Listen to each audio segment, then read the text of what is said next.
What's up, wildlings? Colin here. This is going to be a solo show. I know you're used to having Bren on, but I got to get in here and deliver you this content because we want to help you live ancestrally. And so that's going to include focus on some of the principles, focus on some of the basics. It's also going to include reminders of the big, important first principles of your human biology. And that's what we're going to talk about today. I'm going to do a really short show. It's going to probably be 12 minutes. I'm going to review these principles that you can also find actually for wild foods at wildmission.co. It's going to direct you to a public presentation in Google. And this is where we keep our 7 principles of living wild. And I've been thinking about the basics lately. I've been thinking about simplicity. And our world today pulls us to distraction. It pulls us to complexity.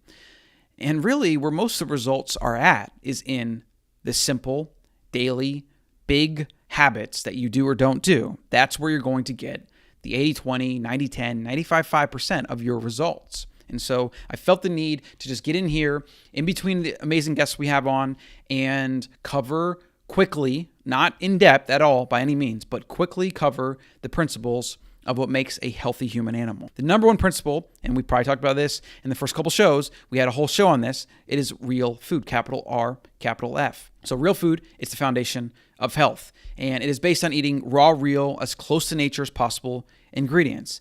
And I just dropped another show actually on this that probably came before this show, and it is about why you want to choose quality, why you want to choose small batch, single origin, as close to nature possible ingredients, and how your body uses those ingredients, and how processed, refined ingredients treated by man, treated by corporations is not something your body natively knows how to use. That's why we usually have negative side effects as a result. The safest way for your long-term health is to consume the realest, most close to nature foods as possible that have undergone the least amount of processing treatment.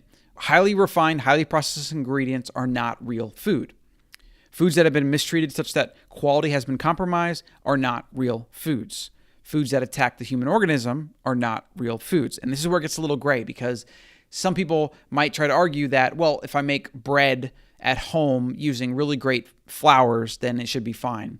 And the problem with that is grains and certain other parts of plants and naturally occurring substances in nature, even though it could be wild and real, doesn't mean that it's always going to provide the best result in the human body. Like plants, they have to have a defense mechanism. They defend themselves against predators. Some have thorns, some have poisons they let off, different things like that, and some have pesticides built into themselves because plants are very good chemists. Whereas animals, for example, you have claws, camouflage, and they can run away, right? A plant can't run away, so it has to create its defense mechanisms inside of it.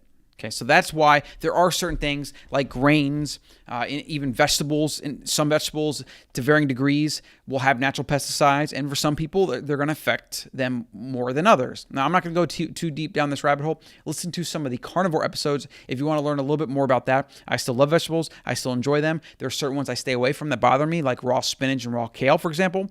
But if I cook both of those, I usually do just fine with them. I'm not eating a ton of them at a time anyway, so I think the toxic load is very negligible. This is a gray area up for debate, but generally, the thing people need to worry about is not eating the really processed, the really refined, the fake foods, the refined grains, the sugars, preservative-laden junk that can sit on the shelf for years. That's the stuff you want to stay away from. All right, number 2, sleep.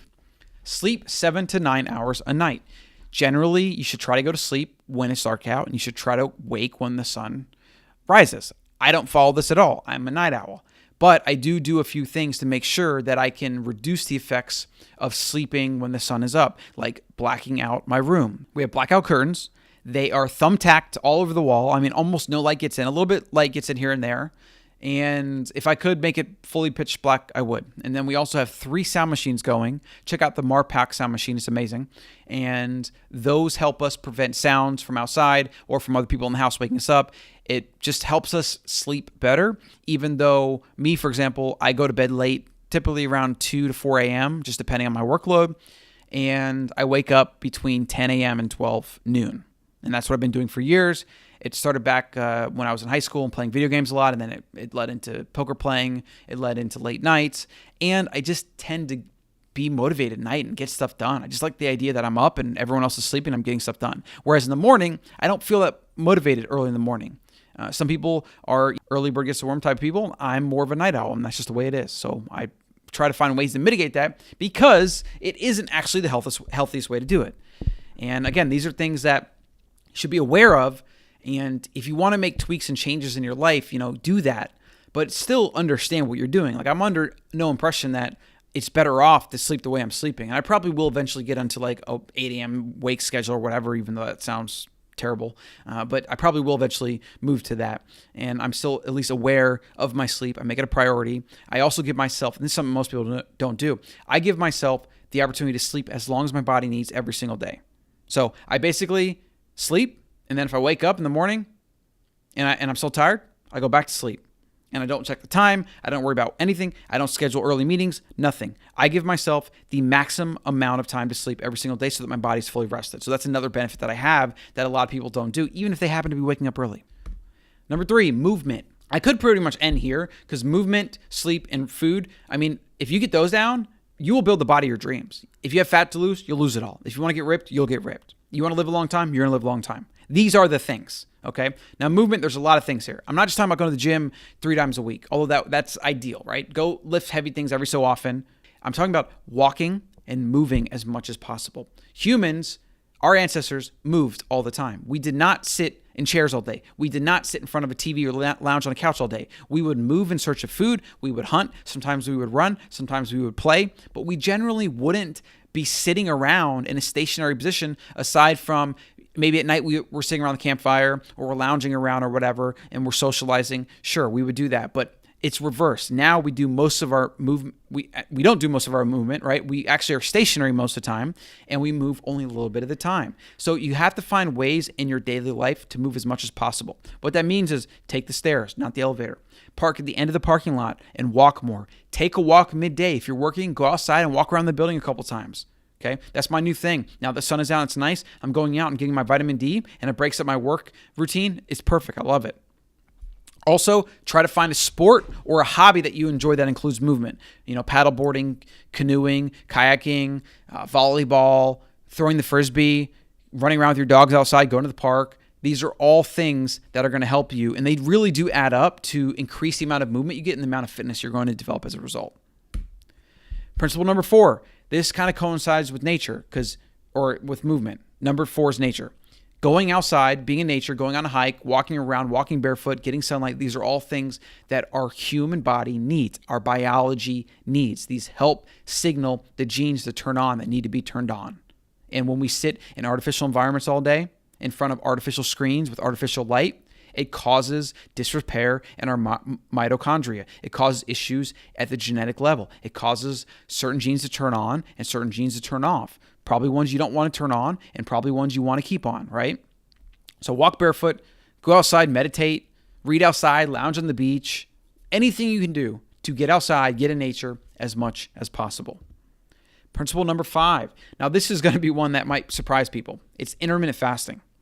A lot of people think of intermittent fasting and a lot of people promote intermittent fasting as a weight loss trick or as a hack, but I don't think of that at all. I think about intermittent fasting as ancestrally appropriate because our ancestors lived without refrigerators or restaurants or grocery stores or modern food preservation.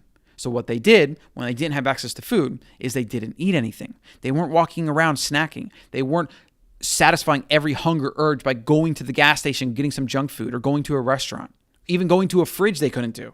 Skipping meals, going without food regularly is a natural way that the human body, the human metabolism is designed because it's what we did for hundreds of thousands of years. And that's really all I want to say on that. That's all you have to say on that. It will help you lose weight and it has all the benefits of longevity, but that's only because it is how we are designed to eat. We are not designed to eat breakfast every morning and 3 square meals a day, let alone 6, and ignore all of that dogma.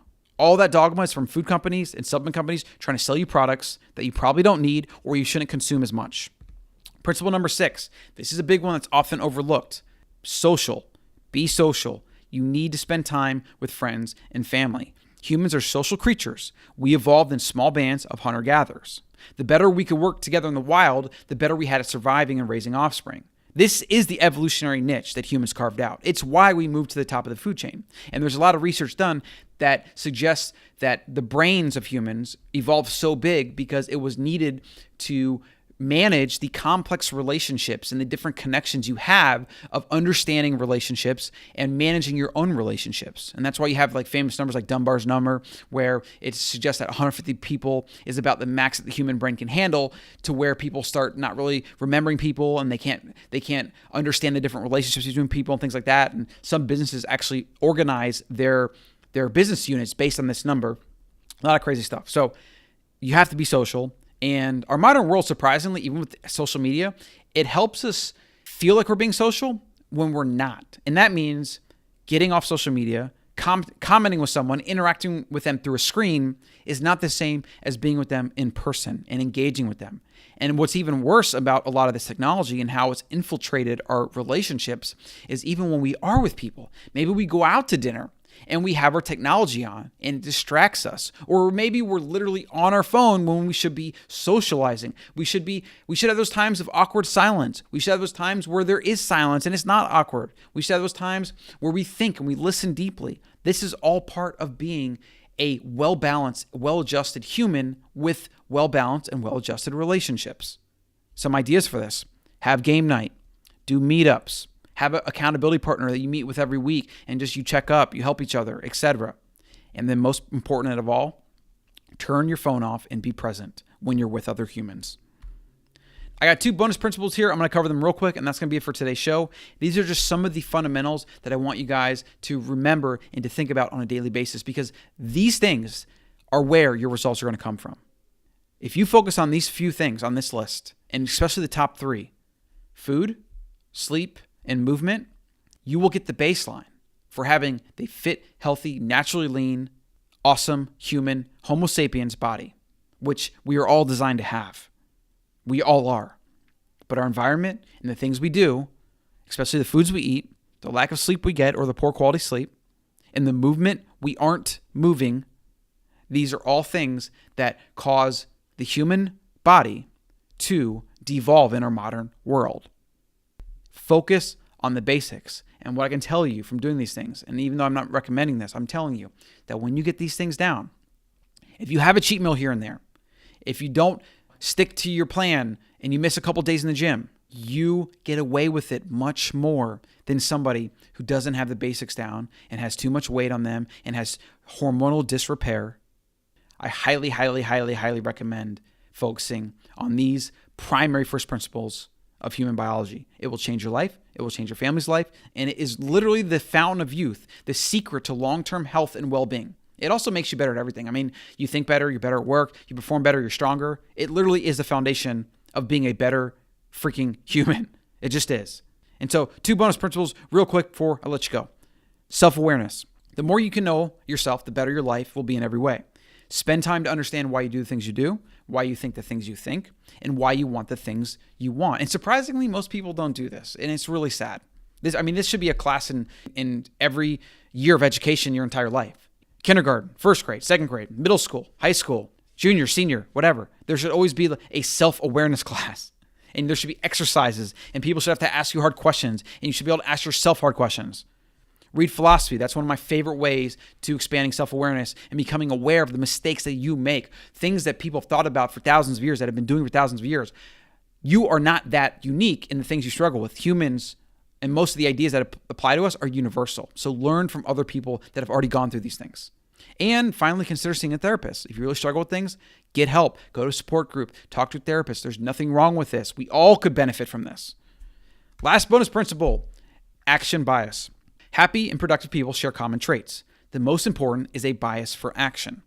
The more you can do things in your life on purpose, rather than just responding to your environment, the better your life will be. The more you will eliminate the bad, and you will attract the good on the opposite end. So always aim to do, and then learn from the doing, and do more. The more data you get, the more practice, the more doing, the more experience, the better you're going to be in every way. But sometimes, it's easy to just hold up and watch Netflix all night or whatever, right? Instead, maybe you should read a book. Maybe you should take a course, watch a few educational YouTube videos, watch a documentary. I'm not saying get rid of that completely. We all need our unwind time, but add actionable things, doing, creating, absorbing information, active, not just passive, right? Watching the news, laying on the couch, absorbing things. These are passive activities. You want to have a lot of action in your life and you want to go out and do things.